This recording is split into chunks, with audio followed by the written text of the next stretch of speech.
ನಮಸ್ಕಾರ ವೀಕ್ಷಕರೇ, ಈ ದಿನ ನಾವು ಸಂಸ್ಕೃತ ಸ್ವರ ಸಂಧಿಯಲ್ಲಿ ಎರಡನೇ ಸಂಧಿ ಆಗಿರ್ತಕ್ಕಂಥ ಗುಣಸಂಧಿ ಬಗ್ಗೆ ಅಭ್ಯಾಸ ಮಾಡೋಣ. ಈ ಮೊದಲು ನಾವು ಮೊದಲನೇ ಸಂಧಿ ಅಭ್ಯಾಸ ಮಾಡಿದ್ವಿ, ಅದು ಸವರ್ಣ ದೀರ್ಘ ಸಂಧಿ.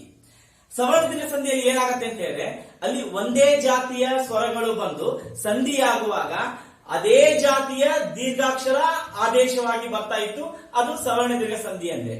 ಆದ್ರೆ ಗುಣಸಂಧಿಯಲ್ಲಿ ಏನಾಗುತ್ತೆ ಅಂದ್ರೆ, ಬೇರೆ ಬೇರೆ ಜಾತಿಯ ಸ್ವರಗಳು ಬಂದು ಸಂಧಿಯಾಗುವಾಗ ಹೊಸದೊಂದು ಸ್ವರ ಆದೇಶವಾಗಿ ಬರುತ್ತೆ, ಅದನ್ನ ಗುಣಸಂಧಿ ಅಂತ ಕರಿತೀವಿ. ಹಾಗಾದ್ರೆ ಯಾವ ಯಾವ ಸ್ವರಗಳು ಬರ್ತವೆ, ಸಂಧಿ ಆಗ್ಬೇಕಾದ್ರೆ ಯಾವ ಸ್ವರ ಹೊಸದಾಗಿ ಬರುತ್ತೆ? ಹಾಗಾದ್ರೆ ಗುಣಸಂಧಿ ಅಂದ್ರೆ ಏನು ನೋಡ್ಬೋಣ. ಇಲ್ಲಿ ವ್ಯಾಖ್ಯಾನ ನೋಡಿದ್ರೆ ನಿಮ್ಗೆ ಗೊತ್ತಾಗುತ್ತೆ. ಏನು? ಆಕಾರಗಳಿಗೆ ಈ ಕಾರಗಳು ಪರವಾದರೆ, ಇಲ್ಲಿ ನೋಡಿ, ಏಕಾರವು.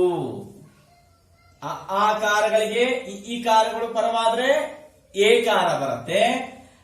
ಆಕಾರಗಳಿಗೆ ಉಕಾರಗಳು ಅಂದ್ರೆ ಅಕ್ಷರಗಳು ಬಂದ್ರೆ ಓಕಾರ ಬರುತ್ತೆ. ಆಕಾರಗಳಿಗೆ ಋಕಾರಗಳು ಪರವಾದರೆ ಬಂದ್ರೆ ಅರ್ ಕಾರವು ಆದೇಶವಾಗಿ ಹೊಸದಾಗಿ ಬರೋದೇ ಗುಣಸಂಧಿ. ಇದು ವ್ಯಾಖ್ಯಾನ. ಇನ್ನೂ ಸುಲಭವಾಗಿ ಕಲಿಬೇಕು ಅಂದ್ರೆ ನಾನು ಈ ತರ ಬರ್ಕೊಂಡಿದ್ದೀನಿ ಇಲ್ಲಿ ವೀಕ್ಷಕರೇ. ಪೂರ್ವ ಪದದಲ್ಲಿ ಕೊನೆಯ ಅಕ್ಷರ ಅಥವಾ ಕೊನೆಯ ಸ್ವರ ಅ ಅಥವಾ ಆ ಆಗಿರ್ಬೋದು, ಎರಡರಲ್ಲಿ ಯಾವ್ದಾರ ಒಂದು ಬರುತ್ತೆ.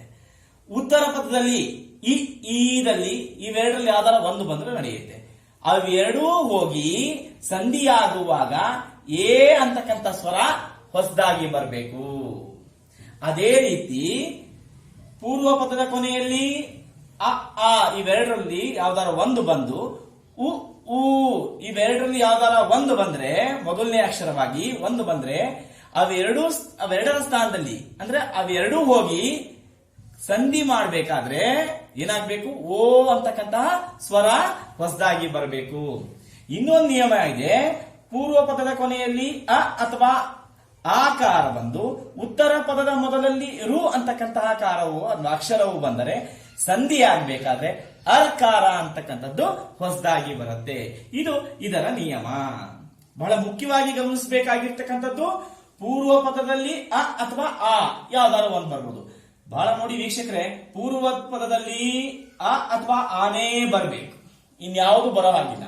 ಆದರೆ ಉತ್ತರ ಪದದಲ್ಲಿ ಈ ಅಥವಾ ಇವೆರಡು ಸ್ವರದಲ್ಲಿ ಮೊದಲಲ್ಲಿ ಯಾವ್ದಾರು ಒಂದು ಬಂದ್ರು ಎ ಅಂತಕ್ಕಂತಹ ಸ್ವರ ಹೊಸದಾಗಿ ಬರುತ್ತೆ. ಇವೆರಡು ಹೋಗ್ತವೆ, ಇದು ಬರುತ್ತೆ.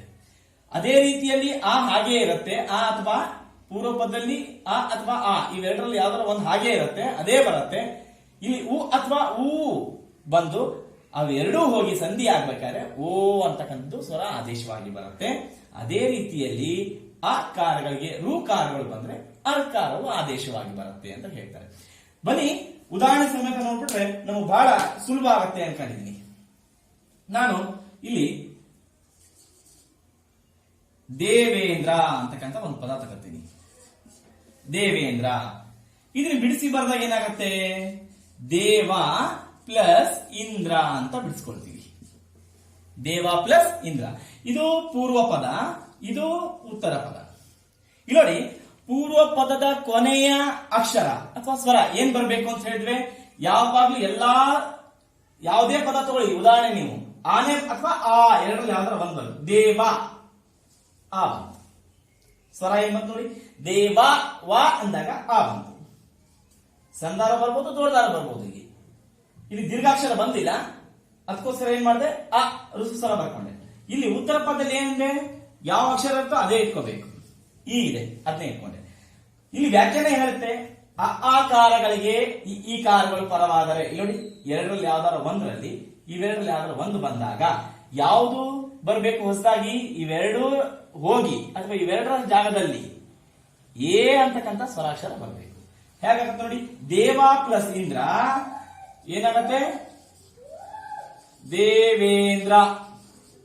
ನೋಡಿ, ಆ ಕಾರಗಳಿಗೆ ಈ ಕಾರಗಳು ಬಂದು ಸಂಧಿ ಆಗ್ಬೇಕಾದ್ರೆ, ಸಂಧಿ ಪದ ಮಾಡ್ಬೇಕಾದ್ರೆ ದೇವೇಂದ್ರ ವೇ ಬಂತು. ಇಲ್ಲಿ ಬಹಳ ಗಮನಿಸಬೇಕಾಗಿರ್ತಕ್ಕಂಥದ್ದಂದ್ರೆ, ಇಲ್ಲಿ ಎ ಅಂತಕ್ಕಂಥದ್ದು ನೇರವಾಗಿ ಬರಲ್ಲ ವೀಕ್ಷಕರೇ.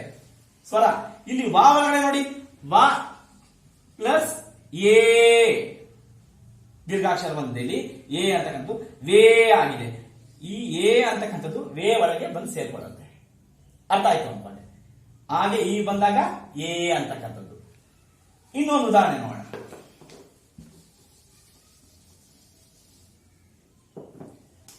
ಮಹೇಶ ಅಂತಕ್ಕಂಥದ್ದು ಒಂದು ಪದ ಇದೆ. ಮಹೇಶ ಏನಾಗುತ್ತೆ? ಮಹಾ ಪ್ಲಸ್ ಈಶಾ. ಮಹಾ ಅಂತಾನೆ ಬಿಡಿಸ್ಕೊಳ್ಬೇಕು. ಯಾಕಂದ್ರೆ ಇಲ್ಲಿ ಮಹಾ ಅಂತ ಬಿಡಿಸ್ಕೋಬಾರ್ದು. ಮಹಾ ಅಂದ್ರೆ ಅರ್ಥ ಇಲ್ಲ. ಮಹಾ ಅಂದ್ರೆ ದೊಡ್ಡವನು ಅಂತ ಅರ್ಥ ಇಲ್ಲಿ. ದೊಡ್ಡವನು, ದೇವರು ದೊಡ್ಡವನು ಅನ್ನಕ್ಕೆ ಮಹಾ ಅಂದ್ರೆ ದೊಡ್ಡದು, ದೊಡ್ಡವನು. ಅದು ಪದ ಅರ್ಥ ಕೊಡತ್ತೆ ಇಲ್ಲಿ. ಇಲ್ಲಿ ನೋಡಿ, ಇದು ಪೂರ್ವ ಪದ, ಇದು ಉತ್ತರ ಪದ. ಪೂರ್ವ ಪದದ ಕೊನೆಯ ಸ್ವರ ಏನ್ ಬರ್ತ ನೋಡಿ, ಮಹಾ ಇದೆ ಅಂದ್ರೆ ಹ ಪ್ಲಸ್ ಆ ಬಂತು. ಯಾಕಂದ್ರೆ ದೀರ್ಘ ಸ್ವರ ಬಂತೆ, ಇಲ್ಲಿ ದೀರ್ಘಾಕ್ಷರ ಬಂತೆ, ಅದಕ್ಕೆ ಆ ತಗೊಳ್ಬೇಕು. ಇಲ್ಲಿ ನೋಡಿ ಏನಾಗುತ್ತೆ, ಮೊದಲನೇ ಅಕ್ಷರ ಏನಿರುತ್ತೋ ಅದೇ ಇಡಬೇಕು ಅಂತೆ. ಈಗ ನೋಡಿ, ಪೂರ್ವ ಪದದಲ್ಲಿ ಆ ಬಂತು, ಉತ್ತರ ಪದದ ಮೊದಲನೇ ಅಕ್ಷರ ಈ ಇದೆ ನೋಡಿ.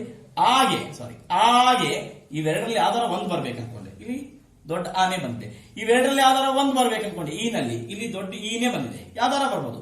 ಆದ್ರೆ ಅವೆರಡೂ ಹೋಗಿ ಯಾವಾಗ ಸಂಧಿ ಆಗ್ಬೇಕಾದ್ರೆ ನೋಡಿ, ಮಹಾ ಪ್ಲಸ್ ಈಶಾ ಮಹೇಶ. ಇಲ್ಲಿ ಬಿಡಿಸಿದಾಗ ಆ ಮತ್ತೆ ಈ ಬಂದಿತ್ತು ವೀಕ್ಷಕರೇ. ಕೂಡಿಸಿದಾಗ ಅವೆರಡೂ ಅಕ್ಷರ ಹೋಯ್ತು. ಆ ಅಕ್ಷರದ ಜಾಗದಲ್ಲಿ, ಆ ಅಕ್ಷರದ ಸ್ಥಾನದಲ್ಲಿ ಎ ಅಂತಕ್ಕಂಥದ್ದು ಮಹೇ ನೋಡಿ, ಎ ಅಂತಕ್ಕಂಥ ಸ್ವರಾಕ್ಷರ ಬಂದು ಸೇರ್ಬೋದು. ಅದು ದೀರ್ಘಾಕ್ಷರ ಸ್ವರಾಕ್ಷರದಲ್ಲಿ. ಅರ್ಥ ಆಯ್ತು ಅನ್ಕೊಂಡೆ. ಎ ಹ್ಯಾಗ್ ಬರುತ್ತೆ, ಹಾಗೆ ಈ ಬಂದ್ರೆ ಎ. ಸ್ವಲ್ಪ ಸೂತ್ರ ನಿಮಗೆ ಗೊತ್ತಿರ್ಬೇಕು. ಆ ಸೂತ್ರ ಗೊತ್ತಾಗ್ಬಿಟ್ರೆ ನಿಯಮ ಬಹಳ ಸುಲಭ ಇದೆ. ಇನ್ನ ಹಾಗೆ ಹೂ ಹ್ಯಾಗ್ ಬರುತ್ತೆ ನೋಡೋಣ. ಉದಾಹರಣೆ, ಚಂದ್ರೋದಯ ಇದೆ. ಚಂದ್ರೋದಯ ಅಂತಕ್ಕಂಥ ಒಂದು ಪದ ಇದೆ. ಬಿಡಿಸ್ಕೊಂಡಾಗ ಏನಾಗತ್ತೆ, ಚಂದ್ರ ಪ್ಲಸ್ ಉದಯ ಅಂತ ಬಿಡಿಸ್ಕೊಳ್ತೀವಿ. ಇಲ್ಲಿ ಪೂರ್ವ ಪದ, ಇದು ಉತ್ತರ ಪದ. ಎಲ್ಲದಕ್ಕೂ ಇದು ಬರ್ಕೋಬೇಕು, ಬಹಳ ಸುಲಭ ಆಗತ್ತೆ ನಿಮಗೆ. ಚಂದ್ರ ಏನ್ ಬಂತು, ದ್ರ ಅಂದಾಗ ಅ ಅಂತಕ್ಕಂಥ ಸ್ವರ ಬಂತು. ಇಲ್ಲಿ ಉತ್ತರ ಪದದ ಮೊದಲನೇ ಅಕ್ಷರ ಏನಿದೆ ಅದೇ ಬರ್ಕೊಳ್ಬೇಕು ನೋಡಿ. ಹಾಗೆ ಈ ಬಂದಾಗ ಎ ಬಂದಿತ್ತು. ಹೀಗೆ ಅ ಯಾವಾಗ್ಲೂ ಇಲ್ಲಿ ಇದು ಆ ಅಂತಕ್ಕಂಥ ಅಕ್ಷರ ಇಲ್ಲಿ ಎಲ್ಲಾ ಪದಗಳಿಗೂ ಅದೇ ಬರುತ್ತೆ. ಪೂರ್ವ ಪದದಲ್ಲಿ ಅ ಅಥವಾ ಆನೆ ಬರೋದು, ಅಲ್ಲಿ ಬದಲಾವಣೆ ಆಗಲ್ಲ. ಬದಲಾವಣೆ ಎಲ್ಲಾಗತ್ತೆ, ಇಲ್ಲ ಆಗತ್ತೆ. ಇಲ್ಲಿ ಅವಾಗ್ಲೇ ಹಾಗೆ ಈ ಬಂದಾಗ ಎ ಅಂತ ತೋರಿಸಿದೆ. ಈಗ ನೋಡಿ, ಹಾಗೆ ಹೂ ಬಂದಾಗ ಏನಾಗತ್ತೆ, ಯಾವ ಸ್ವರಾಕ್ಷರ ಬರ್ಬೇಕಾಗತ್ತೆ, ಯಾವಾಗ ಸಂಧಿ ಪದ ಮಾಡ್ಬೇಕಾದ್ರೆ. ಚಂದ್ರ ಪ್ಲಸ್ ಉದಯ ಚಂದ್ರೋದಯ. ಏನಾಯ್ತು ನೋಡಿ, ಈಗ ಚಂದ್ರೋ ಈ ದಾ ಒಳಗಡೆ ಓ ಅಂತಕ್ಕಂಥ, ದೋ ಒಳಗಡೆ ಓ ಅಂತಕ್ಕಂಥ ಸ್ವರಾಕ್ಷರ ಬಂತು ಹೊಸದಾಗಿ. ಅರ್ಥ ಆಯ್ತು ಅನ್ಕೊಳ್ಳಿ. ಆ ಪ್ಲಸ್ ಉ ಓ. ಚಂದ್ರ ಪ್ಲಸ್ ಉದಯ ಚಂದ್ರೋದಯ. ಚಂದ್ರೋ ನೋಡಿ, ನೇರವಾಗಿ ಬರಲ್ಲ ಇಲ್ಲಿ ಓ ಅಂತಕ್ಕಂಥದ್ದು. ದ ಅಂತಕ್ಕಂಥದ್ದು ವ್ಯಂಜನ, ಓ ಅಂತಕ್ಕಂಥ ಸೇರ್ಕೊಂತು, ಅವಾಗ ಚಂದ್ರೋ ಅಂತಕ್ಕಂಥದ್ದು ಓ ಅಂತಕ್ಕಂಥ ಸ್ವರಾಕ್ಷರ ಬಂತು. ಇನ್ನೊಂದು ಉದಾಹರಣೆ ನೋಡೋಣ. ಇದಕ್ಕೆ ಬಹಳ ಸುಲಭ ಆಗುತ್ತೆ ನಿಮಗೆ. ಇಲ್ಲಿ ನೋಡಿ, ಶುಭೋದಯ. ಶುಭೋದಯ ಅಂತಕ್ಕಂಥ ಪದ ತಗೊಂಡ್ರೆ ಉದಾಹರಣೆ, ಇಲ್ಲಿ ನೋಡಿ, ಶುಭ ಪ್ಲಸ್ ಉದಯ ಬಿಡಿಸ್ಕೊಂಡಾಗ ಇದು ಪೂರ್ವ ಪದ, ಇದು ಉತ್ತರ ಪದ. ಶುಭ ಭ ಅಂದಾಗ ಅ ಅಂತಕ್ಕಂತಹ ಸ್ವರಾಕ್ಷರ ಬಂತು.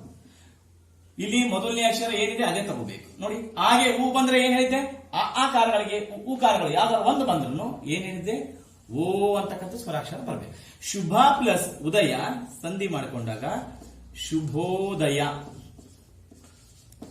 ಶುಭೋದಯ ನೋಡಿ, ಭಾಗೆ ಏನಾಯ್ತು, ಓ ಅಂತಕ್ಕಂಥದ್ದು ಬಂದು ಸೇರ್ಕೊಳ್ತು.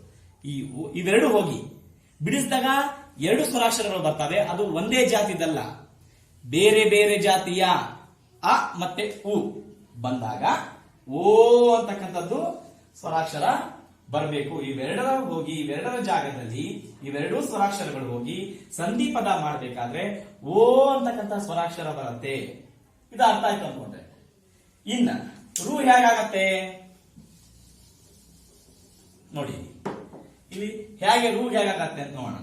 ದೇವರ್ಷಿ ಅಂತಕ್ಕಂಥ ಒಂದು ಪದ ತರ್ಕೋಣ. ದೇವರ್ಷಿ ಇದೇನಾಗತ್ತೆ ನೋಡಿ. ಇಲ್ಲಿ ದೇವರ್ಷಿ ಅಂತ ತಗೊಂಡಾಗ ಬಿಡಿಸ್ಕೊಂಡಾಗ ದೇವ ಪ್ಲಸ್ ಋಷಿ ಅಂತ ಬಿಡಿಸ್ಕೊಂತೀವಿ. ಇದು ಪೂರ್ವ ಪದ, ಇದು ಉತ್ತರ ಪದ. ಪೂರ್ವ ಪದ ದೇವ ಆ ಬಂತು. ಇಲ್ಲಿ ಮೊದಲನೇ ಅಕ್ಷರ ರು ಇದೆ. ಬಹಳ ಮುಖ್ಯವಾಗಿ ನಾನು ನೆನ್ಪಿಟ್ಕೊಳ್ಬೇಕಾಗಿರ್ತಕ್ಕಂಥ ಹೇಳಿದೀನಿ ನಿಮಗೆ, ಪೂರ್ವ ಪದದಲ್ಲಿ ಯಾವಾಗ್ಲೂ ಅ ಅಥವಾ ಆ ಅಂತಕ್ಕಂಥ ಸ್ವರಾಕ್ಷರನೇ ಬರುತ್ತೆ. ಅ ಅಥವಾ ಆ ಅಂತಕ್ಕಂಥ ಎರಡು ಅಕ್ಷರಗಳಲ್ಲಿ ಯಾವ್ದಾದ್ರು ಒಂದು ಬರುತ್ತೆ, ಅಲ್ಲಿ ಬದಲಾವಣೆ ಆಗೋದಿಲ್ಲ. ಅರ್ಥ ಆಯ್ತು ಅನ್ಕೊಂಡು. ಬದಲಾವಣೆ ಆಗೋದಲ್ಲಿ ಉತ್ತರ ಪದದ ಮೊದಲಲ್ಲಿ. ಹಾಗೆ ಈ ಬಂದ್ರೆ ಎ ಬರುತ್ತೆ, ಹಾಗೆ ಉ ಬಂದ್ರೆ ಓ ಬರುತ್ತೆ, ಇಲ್ಲಿ ಹಾಗೆ ರು ಬಂದ್ರೆ ಏನ್ ಬರ್ಬೇಕು? ಅರ್ ಅಂತಕ್ಕಂಥದ್ದು. ನೋಡೋಣ. ದೇವ ಪ್ಲಸ್ ಋಷಿ ದೇವರ್ಷಿ. ನೋಡಿ, ದೇವರ್ ಅರ್, ಇಲ್ಲಿ ಅರ್ ಅಂತಕ್ಕಂಥ ಒತ್ತಕ್ಷರ ಅಥವಾ ಇಲ್ಲಿ ಅರ್ ಅಂತಕ್ಕಂಥ ಬದಲಾವಣೆ. ಬಾಯಿಂದ ಹೇಳ್ತೀವಿ ಇದನ್ನ, ಅರ್ ದೇವರ್ ಉಚ್ಚಾರ ಮಾಡ್ತೀವಿ, ಇಲ್ಲಿ ಬರೀತೀವಿ ಇದನ್ನ ಇಲ್ಲಿ ಬರ್ತಿರ್ತೀವಿ. ಅರ್ಥ ಆಯ್ತು ಅನ್ಕೊಂಡೆ. ಇದು ಗುಣಸಂಧಿಯ ನಿಯಮ. ಬಹಳ ಸುಲಭವಾಗಿ ಹೇಳ್ಬೇಕಂದ್ರೆ ಈ ನಿಯಮ ನಿಮ್ಗೆ ಗೊತ್ತಿರಬೇಕು. ಪೂರ್ವ ಪದದಲ್ಲಿ ಯಾವಾಗ್ಲೂ ಇದೇ ಸ್ವರಾಕ್ಷರಗಳು ಬರ್ತವೆ. ಅ ಅಥವಾ ಆ ಇವೇ ಸ್ವರ ಬರಬೇಕು, ಎರಡರಲ್ಲಿ ಯಾವ್ದಾದ್ರು ಒಂದು. ಆದ್ರೆ ಉತ್ತರ ಪದದಲ್ಲಿ ಹಾಗೆ ಈ ಅಂತಕ್ಕಂಥದ್ದು ಬಂತು ಅಂದ್ರೆ ಎ ಅಂತಕ್ಕಂಥ ಸ್ವರಾಕ್ಷರ ಬರುತ್ತೆ. ಹಾಗೆ ಉ ಅಥವಾ ಊ ಬಂತು ಅಂದ್ರೆ ಓ ಅಂತಕ್ಕಂಥ ಸ್ವರಾಕ್ಷರ ಬರುತ್ತೆ. ಹಾಗೆ ರು ಅಂತಕ್ಕಂಥದ್ದು ಬಂತಂದ್ರೆ ಅರ್ ಅಂತಕ್ಕಂಥದ್ದು ನಿಮಗೆ ಸ್ವರಾಕ್ಷರ ಬರುತ್ತೆ. ಈ ಬರವಣಿಗೆ ಬರುತ್ತೆ, ನಿಮಗೆ ಅರ್ಕಾರ ಬರ್ತದೆ. ಇಲ್ಲಿ ಏನಾಗುತ್ತೆ, ನಿಮಗೆ ನೀವು ಸಂಧಿ ಮಾಡಿ ಪೂರ್ವ ಪದ ಮತ್ತು ಉತ್ತರ ಪದ ಬರ್ಕೊಂಡು ಸಂಧಿ ಮಾಡಬೇಕಾದ್ರೆ ಇದು ಬಂದಿದೆ ನಾನು ನೋಡ್ಬೇಕು. ಆ ಎ ಸ್ವರಾಕ್ಷರ ಬಂತ ಉಚ್ಚಾರದಲ್ಲಿ, ಓ ಸ್ವರಾಕ್ಷರ ಬಂತ ಅಥವಾ ಅರ್ ಅಂತಕ್ಕಂಥದ್ದು ಬಂತ ಅಂದಾಗ ಈ ಕಡೆ ನಿಯಮ ನಿಮ್ಗೆ ಗೊತ್ತಿರ್ಬೇಕು. ಓ, ಪೂರ್ವ ಪದದಲ್ಲಿ ಆ ಇದೆ ಎಲ್ಲ, ಉತ್ತರ ಪದದಲ್ಲಿ ಈ ಬಂದ್ರೆ ಎ, ಉ ಬಂದ್ರೆ ಓ, ರು ಬಂದ್ರೆ ಅರ್. ಇದನ್ನ ಬರ್ಕೊಳ್ಳಿ, ಬಹಳ ಸುಲಭ ಆಗುತ್ತೆ. ಈ ಸಂಧಿ ಇನ್ನೊಂದು ಸಂಧಿಗೂ ಸಂಬಂಧ ಹೊಂದಿರುತ್ತೆ. ಅದಕ್ಕೆ ಇದೊಂದು ಬಂತು ಅಂದ್ರೆ ನಾವು ಇನ್ನೊಂದು ಸಂಧಿ ಸುಲಭವಾಗಿ ನಾವು ಕಲಿಬಹುದು. ಅದು ಯಾವ್ದು ಅಂತ ನಾನು ಆಮೇಲೆ ನಿಮ್ಗೆ ಹೇಳ್ತೀನಿ.